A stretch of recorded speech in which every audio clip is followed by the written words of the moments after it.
Wakanda Forever! Hey, Marvel fans! Once again, it is me, Monty G here. Yes, it is now time for me to do one of my thoughts on videos, and this time it is for Black Panther Wakanda Forever. Yes! Now, Black Panther Wakanda Forever is a 2022 American superhero film. It was directed by Ryan Coogler.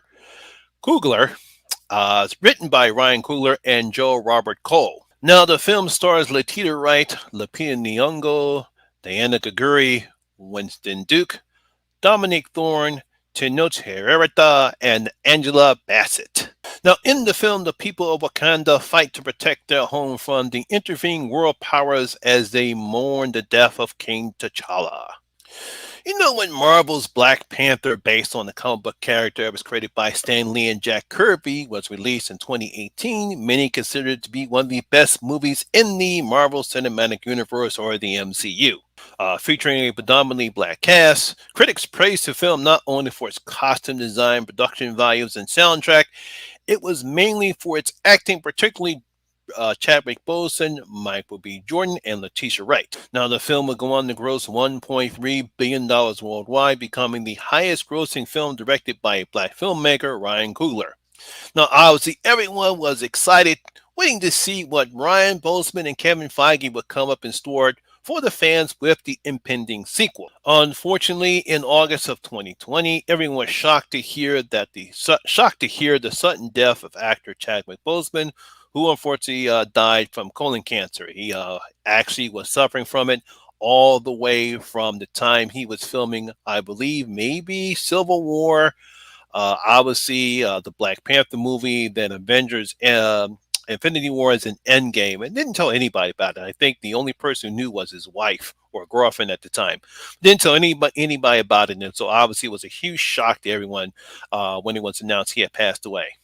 When it was decided not to recast the role of T'Challa, everyone was waiting to see what type of film Ryan and his team would come up with. Yes, because obviously when you lose a star of the magnitude Chadwick Boseman was and the type of character and how he portrayed T'Challa, everyone's waiting to see what type of film they're going to be. It's like, man, how are you going to come up with this? So we now have the long-awaited sequel to Black Panther, simply called Black Panther Wakanda Forever. Now, after King T'Challa succumbs to a mysterious illness, the United Nations is putting pressure on Queen Ramonda to share their vibranium. Meanwhile, the CIA is using a new vibranium detecting machine at an underwater facility, but they are under attack by blue-skinned water-breathing people led by their leader called Namor. Then Namor goes to Wakanda, where he confronts Ramonda and Shuri, blaming them because of obviously King T'Challa is announcing the world that there's vibranium there, and he's asking them to give them the American scientists who created the device or face his wrath. So, can Shuri protect the American scientists and prevent Namor and his people from attacking Wakanda without the power of the Black Panther? That's kind of basically what the film is about. Now, obviously, Ryan Coogler had a huge challenge as he and his writing team had already written the script for the Black Panther sequel prior to Boseman's passing. He had the script ready, everything was ready, set, and then all of a sudden, bang, he got hit with that devastating news. I believe in one of the interviews he did, he actually was crying because how hurt he was. He had a very great relationship with Chadwick Boseman, and so he really had to come up with a story. Not only that would be a good film, but also probably more likely a tribute to Chadwick Boseman and the character T'Challa for the Marvel MCU. Obviously, Kevin Feige announced that T'Challa role would not be widecast. Ryan would have to come up with a brand new story. Now, you really have to give Ryan and his writing partner, Joe Robert Cole, credit for coming up with a thoughtful, respectful, and wonderful story that prays treatment not only for King T'Challa, but for Chadwick Boseman as well. The whole film really pulls at the heartstrings. Obviously, a lot of people at the beginning of the film with the title sequence, all the way up until the end of the film, it feels like this is a whole tribute not only to King T'Challa, but for Chadwick Boseman. Now, one of the things I liked about the film is I love how Shuri is affected by her brother's death. And we get to see some aspects of her character that wasn't explored in the first film, mainly because she was more like a side character of the film. I love the camaraderie that she had with T'Challa and her brother. They obviously, you can see they had a very great relationship. So really get to see that much of her character explored in any of the Marvel films, whether it was Black Panther or in Infinity Wars and Endgame. Now, I also love her interactions with Riri Williams, and we get to see her talk with someone of her own age and intelligence. They have a really nice, playful back and forth. It's also one of the few times we actually get some funny moments in the film. Now, you really have to give credit to both actresses as Letitia Wright and Dominic really play off each other and give some of the film some nice moments and some funny moments in the film, because most of the time we're having our hearts pulled at the reactions to all the characters in the film. And finally, when we get to when they actually meet Riri Williams in the film, we get some lighthearted moments. We get some lighthearted moments between her and Okoye, and we also get some lighthearted moments between her and Riri. And that's a nice way how they broke that up. Speaking of Latia, she had the difficult task of being the lead in this role, and she did an awesome job giving Shuri the right amount of emotion of a woman who feels she let her brother down. You know, at the beginning of the film, we see what she's trying to do, and all the way now up until this particular part, she has a very great emotional arc throughout the whole film. You know, as I stated earlier, we also get to see another side of Shuri. She's a person who believes more in her technology than she does with the mythology, especially when it comes to how the Wakandans and how they honor their dead. There's a part in the movie between her and Ramonda, her mother, and she doesn't accept that fact of that because she believes that's not real.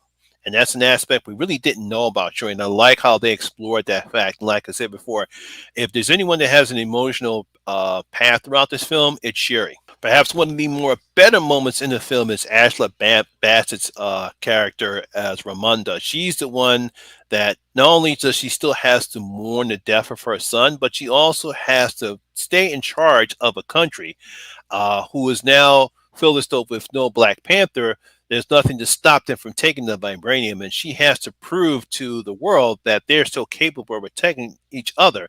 And Angela Bassett does a fantastic job about that. As a matter of fact, obviously there's a speech. I'm pretty sure everyone knows what that is, so I'm not spoiling anything like that.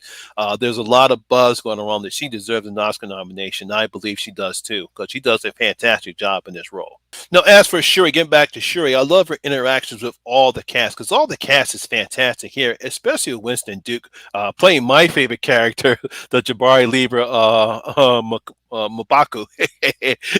Ever since he made his first appearance in Black Panther and now in this particular movie right here, if any of all the my favorite characters in the film is M'Baku. No, after another tragedy that takes place when Namor attacks Wakanda, M'Baku tries his best to persuade Shuri not to lead by vengeance, but lead with her heart.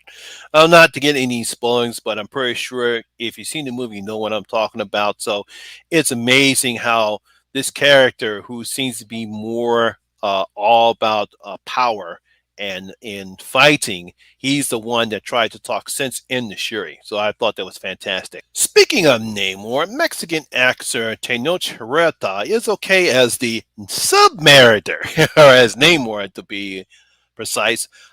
He's a proud leader who's only looking out for his people's survival, but is filled with mistrust and hatred for the surface dwellers. Now, if Ryan thought that Namor was supposed to be the anti-hero of this film, similar to Killmonger in the first film, he's mistaken, because it's not a knock on the Tantor and his performance here, but Namor doesn't have that personal connection that Killmonger had with the Wakandas. Yeah, he's proud, does anything he wants to do to protect his people, and I believe if we get to see more of Namor, he might become the anti-hero that he kind of is in the comics, but we don't get that personal connection in this film like Killmonger did.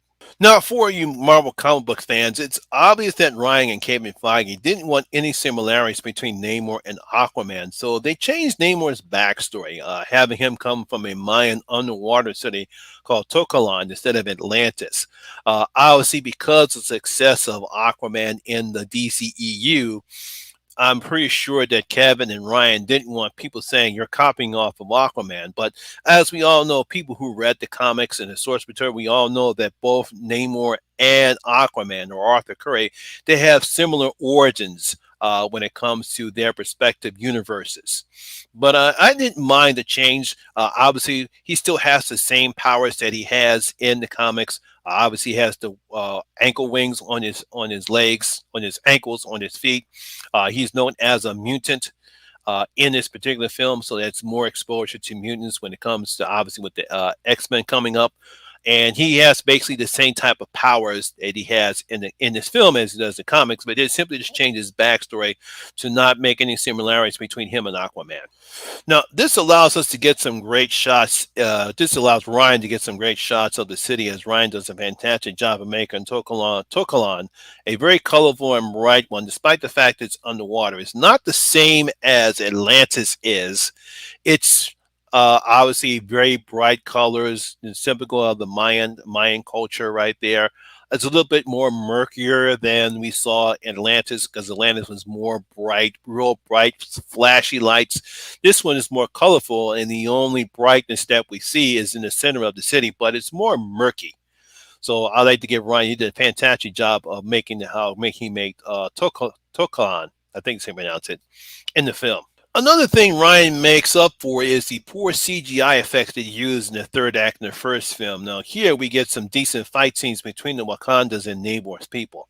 I think one of the best fight scenes is between Okoye and Atuma, Namor's best warrior, another character from the comics. Well, Atuma gets the better of Okoye. He still respects her as a warrior, and then when Okoye proves why she's such a fierce warrior in their second fight scene. They have respect for each other, but obviously they know that this is a fight to the death. And but I do like their fight scenes. I thought it was very very good how they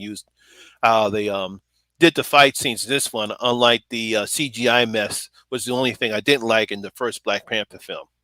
Now, Ryan uses less CGI in this one, especially during the fight between Namor and Shuri. They get stranded on this beach, especially when she becomes a Black Panther. And of course, I love the water bombs that Namor people use. I thought that was an effective weapon that they use, especially during, I say, between the first fight when the first fight that we see in Atlantean, well, not the Atlanteans, we see Namor's people attack Riri, Shuri, and Okoye in that first fight, and eventually in the third act.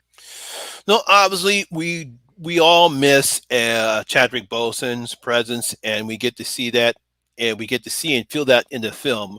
We get to see it in all the actors' performance between Latita Wright, Lupita Nyong'o, Angela Bassett, Winston Duke. I mean, everyone, all the major characters, we get to see not only the pain and suffering that they had when they see it when it comes to King T'Challa, but obviously it looks like that's their pain and how they felt because of Chadwick Boseman's death, and all the actors did a fantastic job about this film. My only complaint about this film is that it's about 15 to 20 minutes too long, mainly due to long exposition regarding Namor's backstory and origin, but it's a beautiful and wonderful follow-up for Black Panther. And based upon the mid-credit scenes and some of the Easter eggs that we've seen throughout the film, mainly due to, I would say, mainly due to the appearance of Julia Louis-Dreyfus' character. She makes an appearance as well. Martin Freeman's character, he makes an appearance in this film, mainly due to their appearance and what happens in their scenes, and obviously the mid-credit scene. I'm pretty sure everyone knows what I'm talking about. I'm pretty sure we'll have finally what's in store next for Shuri, the Wakandas, and Black Panther, as we now in the phase four of the Marvel Cinematic Universe, and then the next year when Ant-Man and the Wasp: Quantumanium will probably start phase 5. So there you have it. That is my review of Black Panther. I hope you guys did enjoy it. If you did, please give me a thumbs up, like, and share because it helps out with the YouTube algorithm. Also, if you're new here, please hit that subscribe button and ring that notification bell. That way we notify anytime when I put a new video such as this one. Once again, my name is Lamont Smith. I thank you very much for watching, and always remember, Wakanda forever. I'll see you in my next video. I'm out.